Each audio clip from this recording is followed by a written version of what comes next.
Whatever you got in your advent calendar this morning, be it chocolate or one of those rubbish pictures of shepherds, you can bet it wasn't as brilliant as what's behind the door of Access episode 61. Let's have a peek, shall we? We check out open world zombie sequel Dead Island Riptide, kick off the voting for Access Game of the Year 2012, and get the latest on Tomb Raider in our PlayStation briefing. First up though, the Lombax is back in our Game of the Week. It's Ratchet & Clank Q-Force.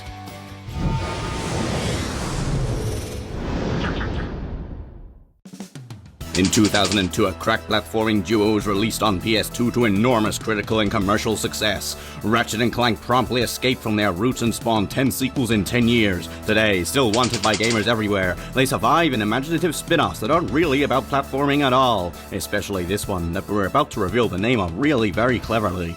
If you have a problem, if no one else can help, and if you can bear the fact Quark now comes in a bunny pig dressing gown, perhaps you can hire... Don't say it. Q-Force! He said it. Oh, shut up.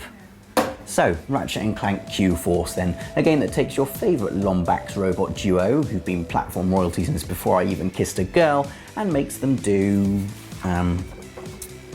it says tower defense here. It is tower defense. It is tower defense. Who the hell came up with that? Was it me? No, it's Insomniac apparently. So, it would appear someone had broken into our briefing room last night and rubbed out all but one of our Ratchet & Clank Q-Force development ideas to draw this picture of a pig in a pinstripe suit. Now, I really can't be bothered to have that meeting all over again, so should we just go with tower defense? Tower defense! Except there aren't any towers and mostly you're attacking things, so it's more like futuristic-based defense with flying rocket shoes and loads of silly guns. Which sounds a bit better, doesn't it? And to be fair, Ratchet & Clank Q-Force is a far better game than our rubbish attempt at explaining its concept. You've essentially got to blast your way through each level, upgrading guns and hoovering up bolts as you do so, while at the same time preventing your base from being overrun by hordes of cartoon nasties. And it gets even more fun when you're playing in co-op, where one of you can concentrate on fortifying your defences and the other can go hell for leather, although it does help if you're playing with someone who can tell their combustor from their cryo shop. For goodness sake, turret! You dithering pillock! Ah, the weapons. In true Insomniac style, they're loud, brash, and quite ridiculous, with my favourite by far being the Groovatron, an all-conquering disco ball that induces an involuntary dancing spasm in anyone within range. Clothes. You look like you live in a skip. It is unacceptable.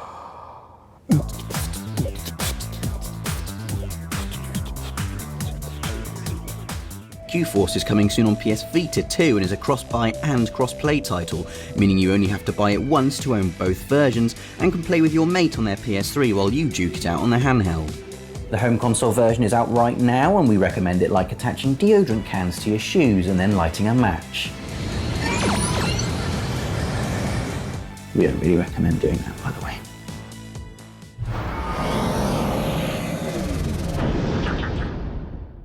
Rolling up our new sleeves now, it's time for your PlayStation briefing.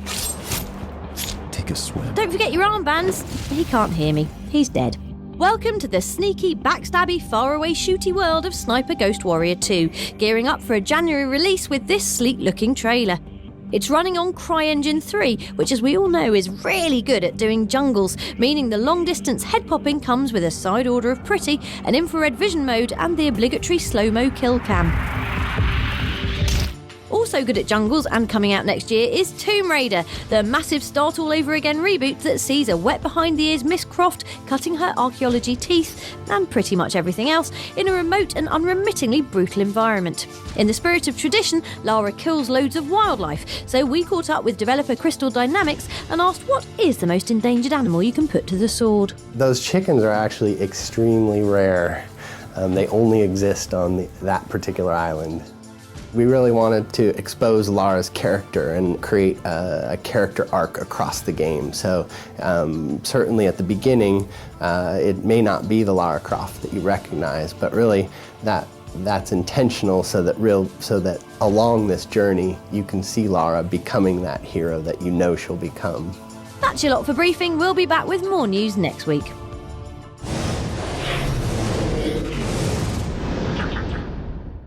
Time to fill that online shopping trolley. It's your roundup from On The Store. Hooray, it's Gandalf, the nicest, wisest, granddaddiest wizard of them all, who...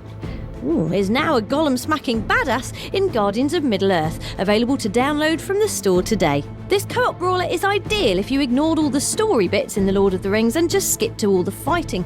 Plus it includes an appearance from a 20-foot Sauron. I always thought it looked hot in there. We all love a good HD collection, don't we? Yes, you do. Well, you will love this one, especially if you've a thing for ace Japanese anime and sexy fighting robots. Zone of the Enders HD features the original game plus brilliant sequel The Second Runner, the latter scrubbing up particularly well after the HD makeover. Both are from the mind of Metal Gear creator Hideo Kojima and feature the best mech-on-mech combat on PS3. Go get some.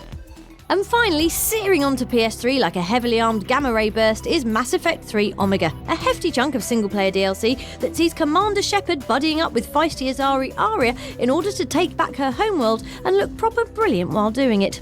Expect all the usual Mass Effect bells and whistles, talking, emotions, space, but this time with added hologram chess. Here's hologram chess in action. Not pictured, the holograms. That's it from the store for now. We'll be back with more digital goodies next week.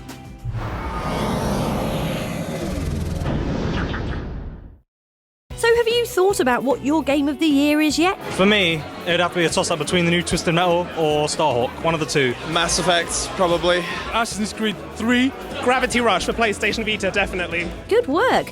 Now get those opinions down in vote form because it's time to make sweet democracy and head to facebook.com/PlayStation Access to have your say in the Access Game of the Year.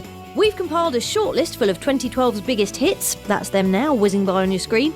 So all that's left for you to do is click the one you love best. Who will take home the prize? Connor? Commander Shepard? That wispy thing in the red scarf? To find out, tune in next week when we'll be broadcasting the results in Access episode 62. Happy viewing!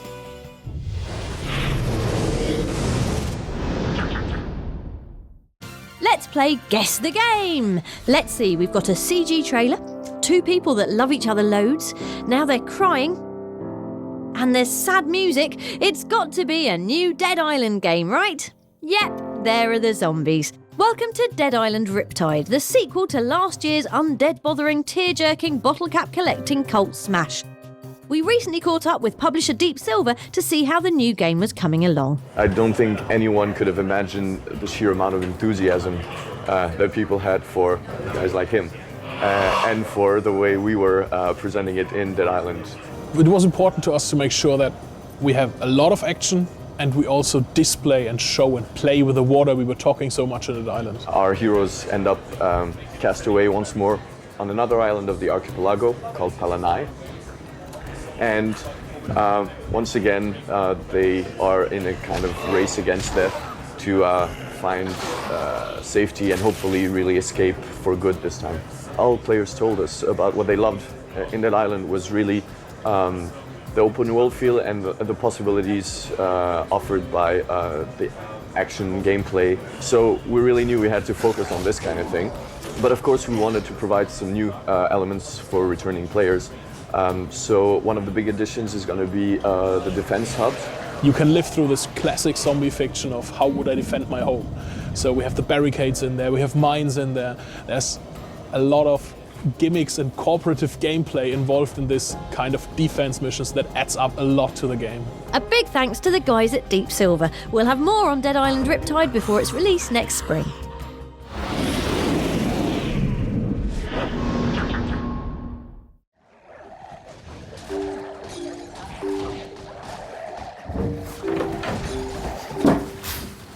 X-Factor?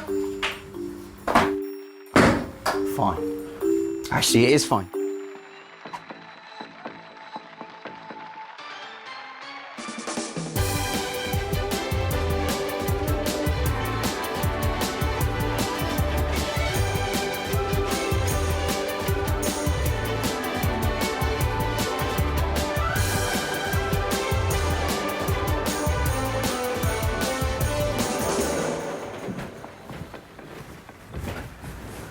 Where have you been?